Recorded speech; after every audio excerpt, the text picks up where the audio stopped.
Yeah. Yeah. And we're live. We are Are live. we? Are we now? We're live on LinkedIn. We're live on YouTube. We're live on Facebook, and We're live everywhere. Even on Twitter. I can't call it even X. on Twitter as well, huh? Okay, I got you. I got you. Twitter too. And Ricky, I have my shirt just for you. My I'm calling HR shirt. Can you see it? Can you see it? I'm calling HR. So here we are. Fine. Yeah, call HR. Go ahead. Go ahead. All right. You have the fancy frame on the on TikTok. I do not. To say that we're talking about the Sunday Scaries, but that is what we're talking about here today. Sunday Scaries, and it's our first show doing this. Well, I mean, it is our first show. We also did a didn't we do a dry run a couple of weeks ago, and it was just that dry? We did. Yep. It was a lonely experience for the two of us, but that's why we're on LinkedIn now, where we have lots of friends. TikTok, not so much. Not yet. Not yet. Not yet. Not yet at all. Yeah, I got you. So now just for the record, for everybody listening, all right? Oh, wait a minute. This thing says it's not live yet on LinkedIn. It's a little delayed, so it'll catch up. It'll catch up. LinkedIn. It'll catch up here real quick. Okay. All right. Good. Yeah, LinkedIn's a little delayed. We're live on YouTube. We're live on TikTok. That's what matters. That's what matters. So look, man, Sunday Scaries, it's real. And you know how you know it's real? I know it's real. I looked it up on one of the SEO tools that we use. Guess how many times it's searched in a month? How many times people are searching for Sunday Scaries and want to know about it? On any given month? Yeah, don't overthink it. Okay, I don't know. It's 500 people. 26,000 times. So 26,000 times people are getting on Google each month and searching for the Sunday Scaries. That's how prevalent it is. People don't like going to work. Oh God. Okay. Why not? Why don't people like going to work? I think there's a lot of reasons. I'll tell you mine. I'll tell you my big one. Okay. That I had, right? I mean, I'm fortunate to have found something that I get to enjoy doing. I wake up every morning excited to do it. But for a long time, I couldn't say that. For a long time, I had the Sunday Scaries to a significant degree. It was when I was in my late 30s. Yeah. And I went from loving my job. I loved, I had lots of friends, liked what I did. It was a great environment. And then I inherited a new manager. And this new manager, from the day she arrived, she didn't like me. I didn't like her. Now, that's my fault, right? I've learned a lot since then. I should have handled that situation better. I didn't. But after 5 years of having a job that I really enjoyed, almost overnight, it became miserable. And for 6 months, right, it was right around noon on Sundays is when it would kick in for me. And it would ruin my day. I would dread thinking about what was going to happen the next week, because I knew it was going to be awful. And that feeling is very real. So I lived with it for 6 months before I made a change. What about you? Man, it was in the mid to late 2000s. I was working at county government. Not afraid to say that now. But man, for you, it hit you at around noon on Sundays. To me, let me tell you, it didn't hit me until around the evening, Sunday evening, when starting to, just relive what happened on the weekend, and you're like, tomorrow. That's when it hit me. You want to know when it hit me the most, to be honest? It's not even at work. I think I brought this over from my middle school years. In middle school, Pete. In middle school. You're trying to set the record for Sunday Scaries. You started in middle school for you. In middle school, for real, man. I did, because I'm like, I don't want to go to school tomorrow. Now, that was back when I didn't value school the way I do now. What was even worse after that, above and beyond that, is the last Sunday night from your summer break.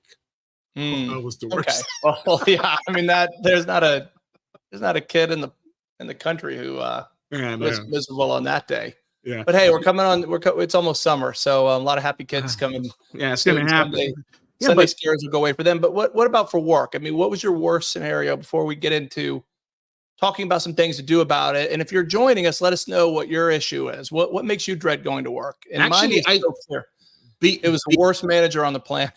that was mine. Before I jump in, Lorena on here, she's saying that I was once in a situation where going to bed on Saturday gave me anxiety because I was so much closer to Monday. Saturday night.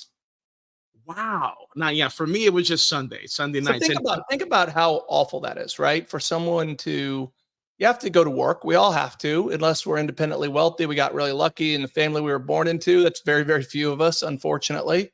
So we have to work, and to think of it ruining your weekend on a yeah, Saturday, yeah. right? That's just awful.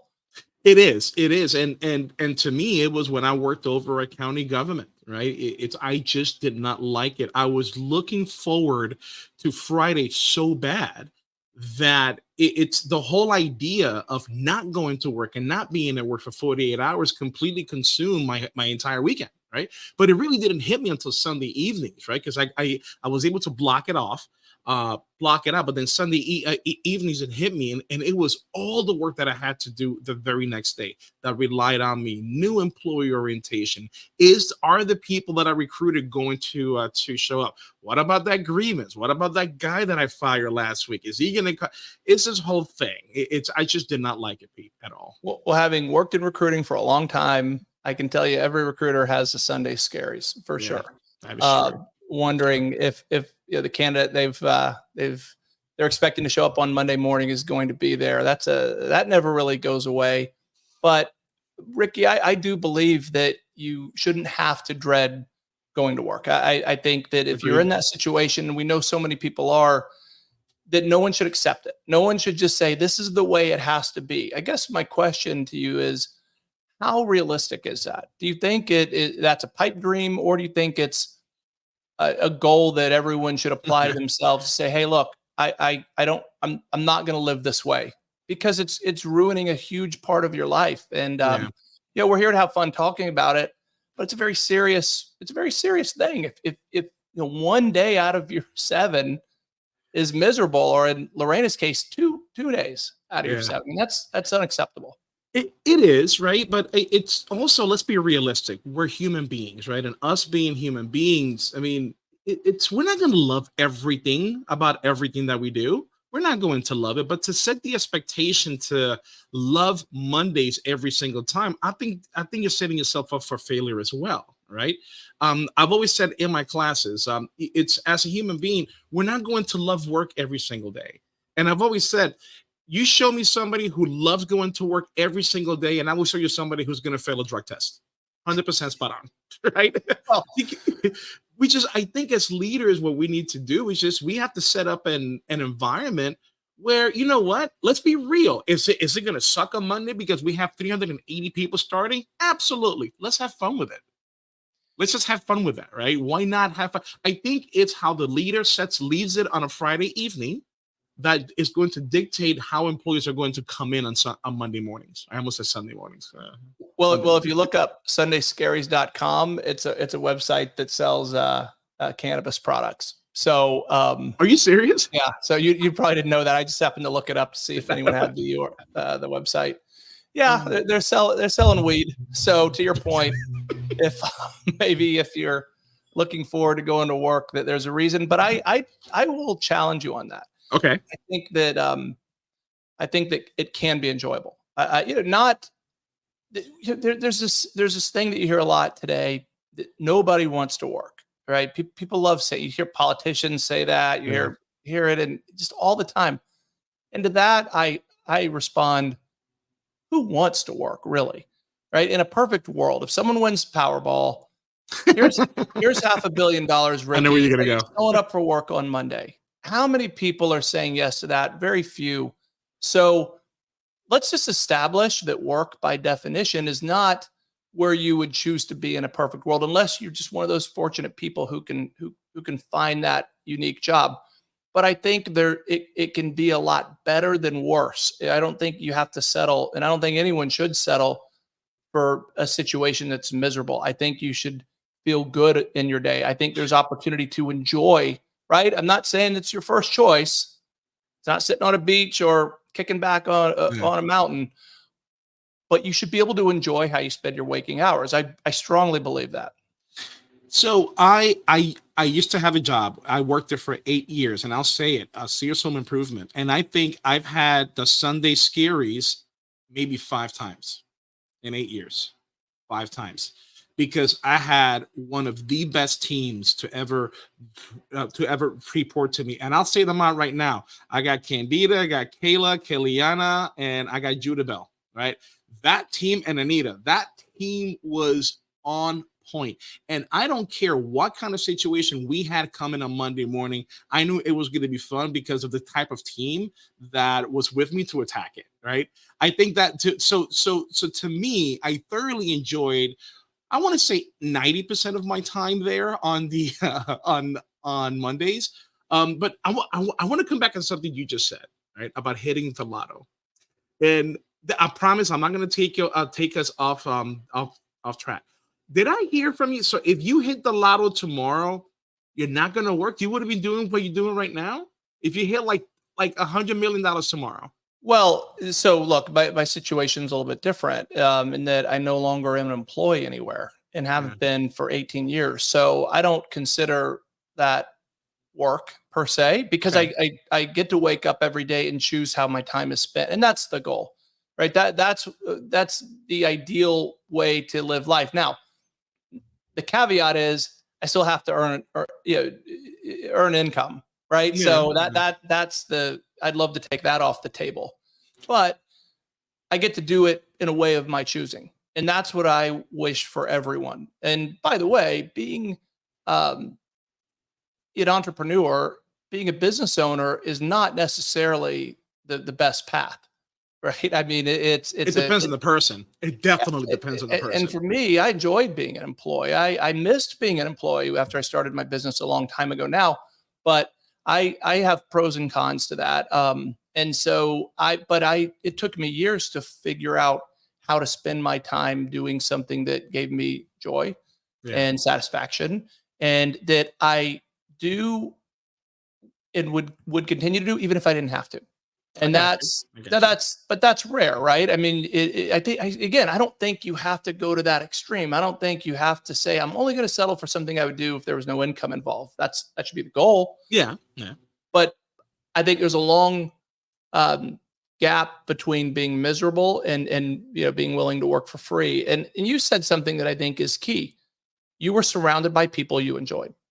So the tasks that you were doing, you probably didn't have any love for creating training manuals per se. But if you were doing it in an environment that you enjoyed, surrounded by people you enjoyed and respected you, I think that is the basis for not feeling the Sunday scaries. So Pete, I'll say this. It's so I got lucky there. You're lucky as well, right? Well, no, you know what? No. Hold on. It's not luck. You work hard to get to where you are. I work hard to get to where I'm at. What do you tell to those folks who are not there yet? What do you tell to those folks who are listening to this right now? Yep. All 4 people on TikTok. And I got to tell you, I don't think anybody's listening on LinkedIn. I don't think it went live there. Something's broken. No, it's all right. It's all right. We'll do it next week. It's not live on LinkedIn, right? So it's a great question, though. What right? do you tell them? If you're miserable in your situation, what do you do about it? Yeah. The first thing is you define why you're miserable and really get to the heart of that. Is it the work that you do? Is it the job? If you don't like numbers and you're an accountant, that's a problem. It doesn't matter how much you enjoy the work environment or the people you're surrounded by. The next thing is to consider the environment, the people that you're with, that you get to interact with all day. That's hugely important. And of course, your manager is probably the most important of all in that. Do you respect that individual? Do they respect you? Do you, can you trust them? Yeah. Right? I mean, that's a huge thing. And that doesn't exist for so many people. And when I think of my situation, when my Sunday scaries were at peak awfulness, it was all about the manager, right? That one thing changed in a great situation. I inherited her. She inherited me. And by the way, she didn't have the Sunday scaries, but I know she didn't like me any more than I liked her, right? So that was an unhealthy situation all around. How do you know she didn't have the Sunday scaries? Well, she may have, but I think it's different when you're in control, when you're in charge. Is it? I think Is so. it? Yeah. Because look, here's and leaders, if you're out there listening, right? And I'm gonna go on the record and say this right now. If you're a leader, you got people reporting up to you, and you know your employees dread Mondays, but you don't take the time to check in on them to see how they're doing throughout the week, make sure they got all the tools they need to be successful. Chances are you're the reason they hit Mondays, right?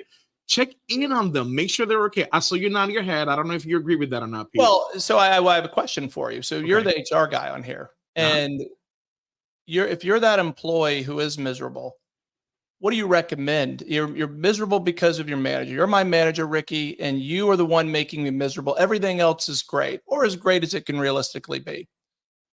What do you recommend that I do to address that? You're the problem, Okay, so right? you're telling me I'm the problem. No So we're Taylor having this Swift here. conversation. I'm Let's not do the this. problem. It's not me. It's you. Got it. All right. So here's what I will take a deep dive into that. If you have the backbone to step to me and say, Ricky, you're the problem. You're the reason why I don't like Monday mornings. I'm not going to take offense to that. I'm going to say, you know what? Let's go get some coffee. Let's talk this out. Why do you think I'm the problem on Monday mornings? Help me understand. Because maybe it's something I'm doing that I'm oblivious to. Maybe I don't know. Or maybe I'm an a-hole. Right? And I Well, enjoy it. Right? but that begs the question: is anyone who is an a-hole, do they know they're the a-hole? I'll tell you what, some people do, some people don't. There's some people that I know they do it on purpose. And then there's some people that how they communicate, how they act. Come on. I mean, who does it on purpose? Who wants to make other people miserable? Hey, I spent 4 years in the United States Marine Corps. The entire 4 years there were people trying to make us uncomfortable and hate our job.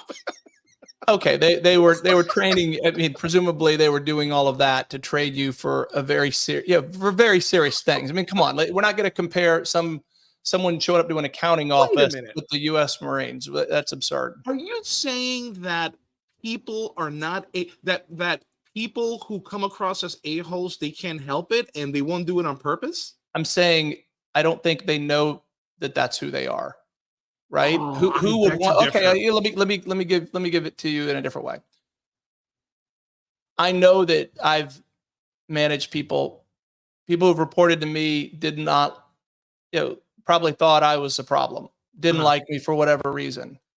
I for what if I was doing things that they didn't like, but they were necessary for the business, that they were right, that they were defensible by any logical reasoning, then that's fine if they still don't like it, right? Not everyone likes a job. And if you've heard me say this many times over the years, you don't know what a situation's really like until you're in it, and you don't know what someone's really like until you live with them. I believe that very strongly. We can interview all day long on either side, but until we live with each other for a while, we're not going to really know. True. There's no one who's ever reported to me that I was intentionally, disrespectful to or intentionally upset, right? Yeah. And so, but I know that I'm sure there are those who thought that about me anyway, who thought I was the a-hole. Yeah. And my point is, no, I don't think it's intentional. I don't think there's someone who wakes up in the day and says, I'm going to ruin my employee's day. Who does that? A-holes. A-holes do that, Pete. A-hole, but I don't think they know they are. That's my point. I don't think they intend to be. All right, if you're listening right now, let us know. Yeah, please let us know. Are they, or is it just situational, circumstantial? I honestly don't know. So actually going back to the comments on TikTok, Lorena also said the people around you is key, which is, going back to what we were saying about the people who you work with, they make that whatever situation go by faster and better. But I know people who do come across that way. They don't mean to, but I also know some people who do it on purpose. A great example, the reason I'm so passionate about leaders and their ability and their emotional state on firing people is because I have seen managers who love putting employees through the misery of a termination process. And that's why in my trainings, I tell people, if you love firing people, you have no business being a leader. For you being a leader and having to fire somebody, that should not be a badge of honor. That should be the one thing about your job you should hate the most, but it's necessary, right? Because Ricky, you think that? I mean, where do you think that's coming from? I mean, where do you think that someone? I can't think of a scenario where I could identify someone I know or have worked with that says, "Wow, they just like being thought poorly of." I think that goes against human nature. I think you defining that as being thought poorly of to somebody else as a badge of honor. It's to Okay, other well, people is like, as soon as I step foot on this floor, they're gonna fear me. so They're that's an gonna fear me. unsolvable problem, right? I mean, so that if you have From whose perspective is it well, from the unsolvable? employee's perspective, Yeah, oh, yeah. if you're reporting to someone Okay. who intentionally is upsetting you, is intentionally being a bad manager, bad to work with, whatever it might be, that's unsolvable. And when I think of these problems that exist that cause someone to have that feeling in their gut on Sunday, I believe that many of them are solvable. Okay. I believe that probably most are not. But I do, most importantly, believe that you shouldn't ignore it. And that's True. as an employee, because unless you force a change, right? So what are your options? You're miserable at work. You can stay miserable. That's an Mhm. option. For whatever reason, you think your circumstances dictate that you have to. You can try to change it. And one of two things is going to happen if you address the problem, whatever's causing you to feel that way. You're going to be successful or you're not. Okay. And then you have a choice to make. Yeah. But in order of these things, ignoring it is unacceptable, right? It should be considered unacceptable by everyone. Let me phrase it that way. A lot of people do accept it and say, well, this is just, I'm paid well, so I'm going to stay. It's convenient. I don't know what else I would do. I have limited options. And I say to that, life is too short. Nothing is worse spending your waking hours being miserable. Yeah. You owe it to yourself to not accept it. But I think too many people will leave or stay miserable until they leave, instead of trying to solve it themselves. And so that's where it does bother me and surprises me that you think there's a fair amount of people who are managers who want their employees to be miserable. I just can't fathom that. I don't want to believe that's true. Now it's remember I'm in HR. So I've seen them. Now, obviously, it's a small percentage. That's not everybody, right? There are some leaders who really, really, most of them really try to do good. The problem is the skill set just isn't there, right? They think the skill set is there. It just isn't there, right? So, Pete, I want to get back to your situation and your boss, that boss you inherited. So when you had those Sunday scaries, what did you do to make sure you had a good Monday? What did you personally do? Did you go to Publix and get a fifth of vodka, or what? What'd you do? Well, for me, I was young. I was a lot younger, and I didn't handle it the right way. So let me start with that. Okay. And this is a little off topic, but it's something that is I believe in very strongly. It's advice I've given many times over the years, which is your number one job as an employee in any situation is to make sure that your manager is happy with you. Yeah. Everything else is a distant second. Anything on job description, anything on your profile, whatever you're supposed to do, if your manager is not satisfied with your performance, then nothing else you do is going to matter. And that was a mistake that I made when I was young. I thought I know better. And in some cases I did, I believe. I still look back, this is 25 years ago now. I remember all those emotions very well. I knew better. I was here first. She's full of it. She doesn't know what she's talking about. She's picking on me, whatever. All those things were probably true. But guess what? It didn't matter because she was the boss. She was the manager. She was in charge. So I handled it completely wrong as an employee. Okay. I will never know what could have happened if I didn't ignore it and I had addressed it head on and had the maturity and the foresight and knowing what I know now to just not ignore it and say, this is a problem. Can we work it out? Because what I didn't realize, and there's a fear of doing that, right? If I come to you and say, Ricky, you are a problem for me. Let's figure this out. Like you said a minute ago, it's going to go one way or the other, but I was fearful. I assumed that it would go poorly. Yeah. And I ignored it, and it ended badly. Of course it did, right? These situations do. I wasn't at my best. It was just getting worse and worse, snowball effect, until I ended up having to leave. But I think that's the first step that employees should take, is to say, hey, let me identify exactly what this problem is. Let me see if I'm contributing to it, right? A little self-reflection is important, and then address it. And if you can solve it, wonderful. I believe in many cases you can. I know you can. Yeah. I also believe in many cases you can't. But ignoring it, that's never an option. It's never a good option. Correct. And if you're going to take that self-assessment, if you're going to just do a self-reflection, be honest with yourself, though, right? That's the thing. I don't think people are too honest with themselves, right? Because maybe you're the problem. I'm not saying you are the problem, but maybe you are the problem. Oh, wait a minute. We do have people on Yeah, LinkedIn. Georgette jumped in, so thank you for saying this. That there are, if you're on TikTok, you can't see this. I don't know if it even shows up on YouTube, but she says there are people on this planet who enjoy having power over other people, and there's definitely situations where you have managers who enjoy exerting that power, whether it's through a PIP process or a termination process. Do I think all managers who are or could be considered a-holes falling into that bucket? It's absolutely not. But we can't engage in a conversation around people's experiences dreading work without recognizing that some of those experiences are real. And so that's very supportive of what you said, Ricky. And I will say, I think, and I won't get into the circumstances as to why, but I think this manager that I keep referring to did take pleasure in my suffering. But I think it was because she didn't like me personally, more than it was just who she was as an individual. Now, I attribute it to being who she was as an individual, and maybe that is the case. But I know that I didn't try to solve it either. And so I'll go even further with that statement to say, as long as you're going to stay, you should put forth your best effort to solve it. And so let's say you go, Ricky, you are the biggest a-hole I've ever met. I can't stand the sight of you. You're wrong. You're unnecessarily rude and disrespectful, whatever. But as long as I'm reporting to you, man, I have to do my best for you to like me. And that sounds like you're just giving in.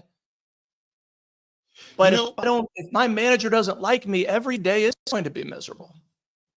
If somebody pulled me aside and told me that, just how you said it, respect level high.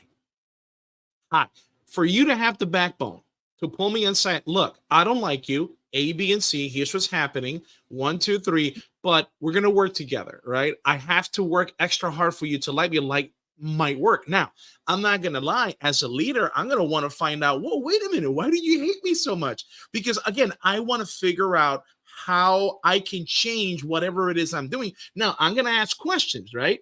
Because we have to calibrate as to what that means. So, for example, if I ask you, what makes me an a-hole? Well, every time I make a mistake, you tell me about it.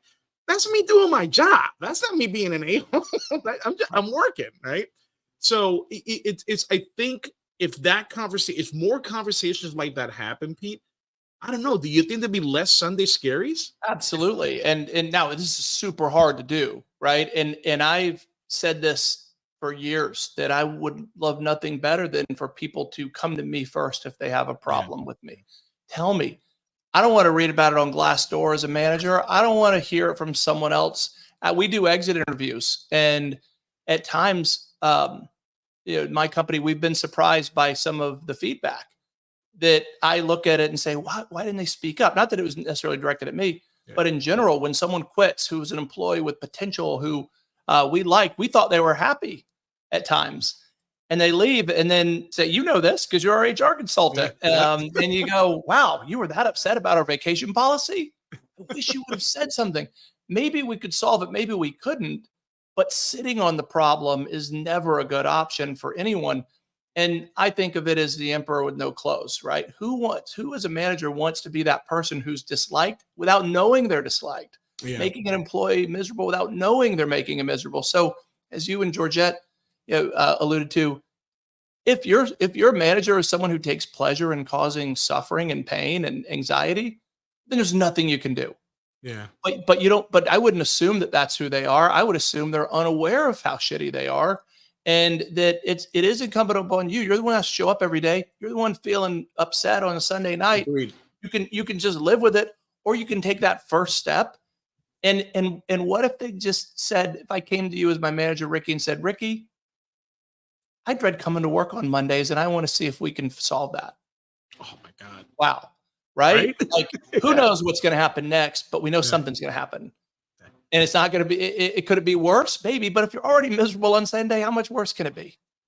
See, with me, I will be excited that somebody was able to bring that up and we can have that conversation. I will be excited about that, right? Like, okay, let's work on this relationship. Now, two people have the responsibility in the Monday morning dread and the Sunday scaries. That's the employee and the leader, right? You as an employee, you can't complain too much if you're not doing a lot about changing your situation. And as a leader, you also have a responsibility to make sure that your employees come to work. That first of all, your employees have ample rest and have all the tools they need for Monday morning. This is something I used to do way back in the day. And I think I talked about this last time.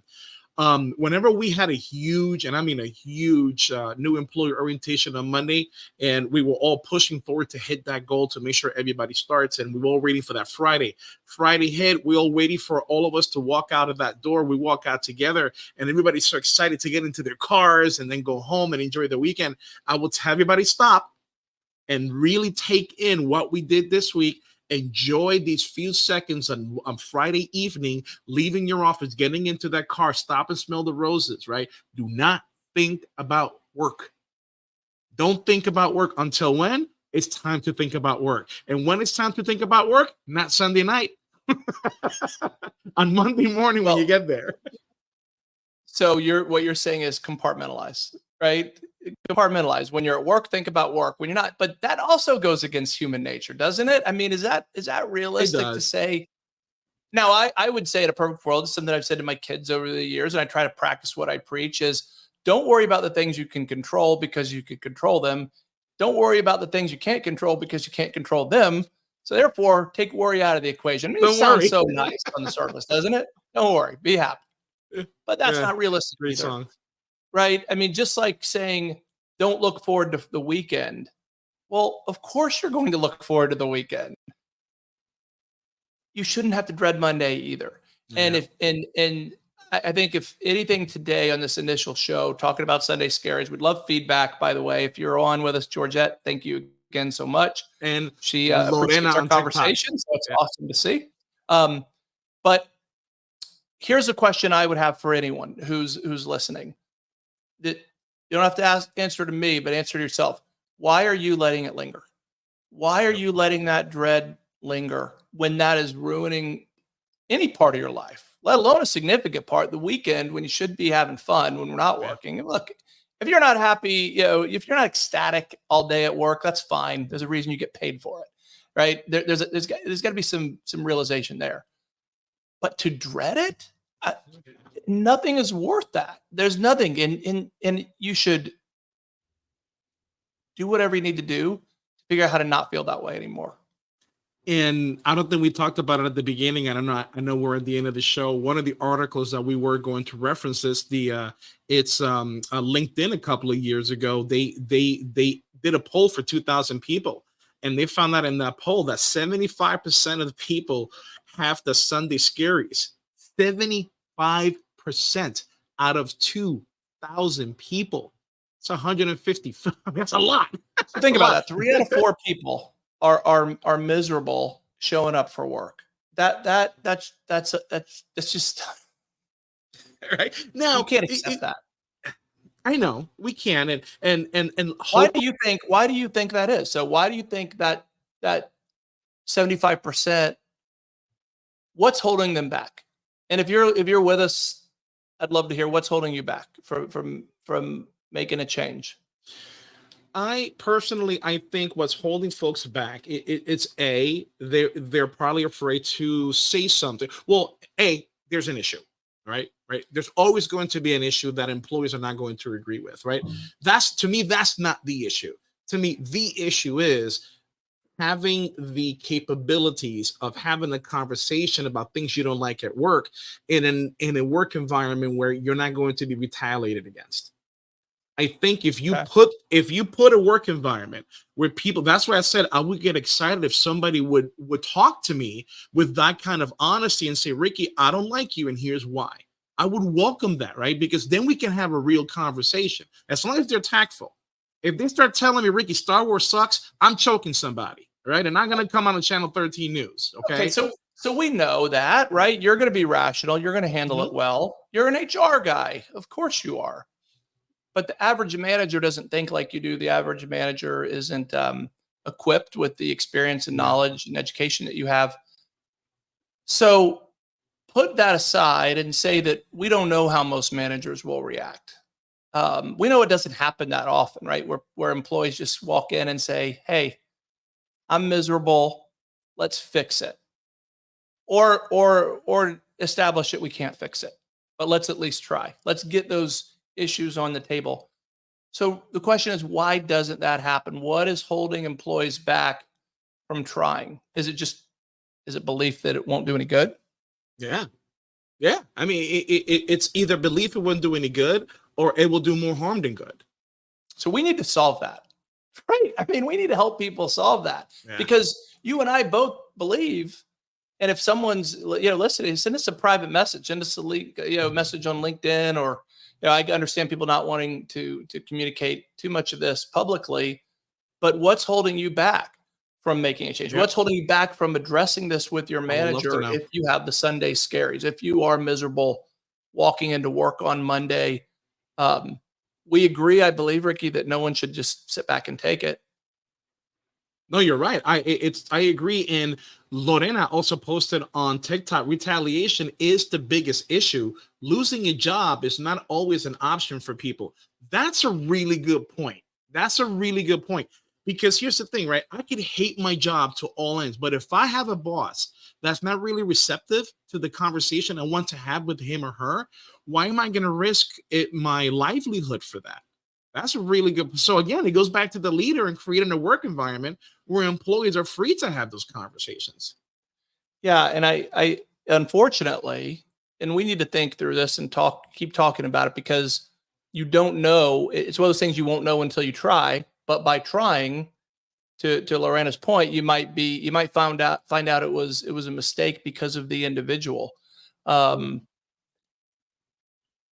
feel strongly that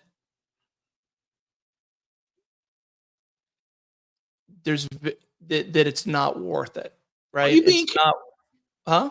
Why are you being? Because I'm trying I'm trying to think of the right words Okay. to establish that the counter to not accepting it is exactly what Lorraine said. I Yeah. can't afford to lose my job. Okay, well, no one can really, but can you afford to give up your happiness? And I would say Mm. that is the most important thing. And if we're talking about that, um, giving up your happiness for because of someone else, because of a situation, because you're afraid to address a situation, to communicate with another person, a person who's supposed to be looking out for you. By the way, I mean let's call that for what it is, right? This is a Mhm. person who's your manager, and look, I'm not. This is not touchy feely. This is not. Hey, what about loyalty? They're going to be loyal. They're going to care about you. No, I think it's business still, right? But business, as a business owner, I don't want an unhappy employee. An unhappy employee is an unproductive employee. An unhappy employee is going to talk to other employees and make them unhappy. They're going to share that unhappy message with customers and anyone they interact with. It. An unhappy employee is something that no business wants, as no manager should want. And so, if you have that situation as a manager, as an organization, you should be highly motivated to Mm. resolve it. Again, can't fix every problem, right? If you're an accounting firm, and the employee comes and says, "I hate numbers. Don't want to work with numbers. It makes me miserable." We have to temper that. We got it. Yeah. Yeah. There has to be a foundation there. There So, has to. maybe that's where this is leading, Ricky. Maybe you don't have to go in and lay it all out from day one and say, Ricky, I'm miserable on Sundays. you're the problem, and let me tell you everything that's wrong about you. Maybe there's a balance. Maybe it's, hey, Ricky, I've been Sundays have been stressing me out a little bit, right? I haven't been as happy coming into work on Mondays as I used to be. I want to change that. Can we change that together? Oh, look at that. I haven't thought through this at any deep level yet, but I truly believe there is a middle ground where it's not, hey, you're the problem, you're the a-hole, I'm going to leave if you don't change, to, hey, let's improve. And so I will say this, as a manager and a business owner, when someone comes to me genuinely wanting a solution and having put thought into that solution versus just bringing me a problem, right? It is night and day. It is night and day. Now the employees have already solved the problem. That's even better. That's a beautiful thing. But if it's, hey, I want to create a better environment, let's do this. How can I help? Right? How can I be the part of the solution versus just saying there's a problem, Ricky, I need you to solve it for me because you're my manager. I think that's a huge step in the right direction. I think so too. I think you and I are saying the same thing, Pete. We just have to have those real authentic conversations with each other, not just employees to leadership or leadership to employees, just having good communication, good relationship building. And going back, Lorena also said, if it means that my kids will eat and I can pay rent, then yes, I can afford to lose my happiness. I get that too. And she also said, sorry, I love to push back because I worked at industries with many low paying jobs, which that is out there as well. Because, growing up in Puerto Rico and the South Bronx, right? My mom raising 3 knuckleheads by herself. She had 3 jobs, right? And she hated all 4 of them. Right? She did. But I could tell, she was doing exactly what Lorena said. She was just putting food on the table because she couldn't afford to lose her job. Right now, that was back in the 80s, right? Sure. 80s. I don't think the conversation between leaders and employees and vice versa would go any farther in the 80s than it would today, right? Today, it will go a little bit farther, but back then, that was definitely not a thing. Actually, FMLA wasn't even invented back in the 80s. That's a 1993 thing. I guess what I'm saying is that as time progresses, and as we evolve as human beings, we also should evolve as employees. We also should evolve as leaders, and we should be able to have these conversations, especially now. With everything happening these days, it's when I was over at the and I know we're almost out of time. When I was over at the Jacksonville SHRM conference, and I was talking with Josh Scobie. What is that? No one knows what that is. Right? Oh, the Jacksonville Society for Human Resource Management annual conference was last month. And I was the MC, and I actually got to interview Josh Scobie, the former kicker for the Jaguars. And out of everything we talked about, the one thing I walked away is I don't understand what gave the green light to people to be so ugly to each other. And he's 100% right. 100% right. And I think if we walk away from that, if we walk away from that message, and as an employee, go to work tomorrow morning wanting to have a really good conversation with your boss about how to fix this issue, not placing blame, but how both of you can fix this issue, I think that conversation is going to be responded with more positivity than pointing a finger. Think long and hard about it before you just walk in and do it. Right? You and I've had discussions about that before. Yeah. And I would start with a half step before that, is really look at what you could do, is even if you don't want to, right? I mean, more than one thing can be true. Your boss is the a-hole, but you still have to live with it. And so what can you do to turn that around on your end, even if you don't feel like doing it or think you should have to? That is a big piece of it, because that's a mistake that I made as a younger employee, is that I didn't try because I knew I was right. And in hindsight, didn't matter how right I was. It mattered whether the person that I reported to thought I was doing a good job and was happy with my performance. And had I known then what I know now, I would have handled it entirely differently, and I wouldn't have been miserable for 6 months. I still may have been miserable to some degree, but certainly not to the same degree. And then start thinking about how you can offer to be part of a solution, right? Yeah. And not just blasting whoever you report to, but saying, hey, look, I want to feel better about walking in every day. What can we do?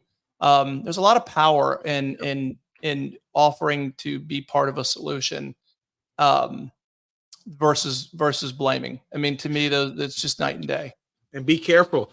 If you approach your leader at just the right vulnerable moment, you might get promoted. Well, sometimes that brings even more scaries, but that's for a different show. That's for a later week. But if you've been with us, thank you. We've got a good, nice amount of people following us on YouTube. Yeah. Tonight, LinkedIn. It's Sunday night. We're a work in progress. So, Georgette, thank you, and Lorena for commenting. I can't see those comments on TikTok, Ricky. So I can see them. Thank you, Lorena on TikTok and Georgette on. Because look, I put the link up on LinkedIn, and it still shows to me that the event will start soon on my end. So we're live. We're live. You gotta hit refresh, Ricky. Come on, HR guy. I get it. Are you saying it's my fault, Pete? We need to have a conversation in Chile. Maybe I can help solve it for you by showing you where the refresh button is. I'll figure it out. This has been great, man. Thank you so much. Scaries, thanks for joining us. We'd love to hear from you. Any feedback from anyone who's listening, let us know where you need help.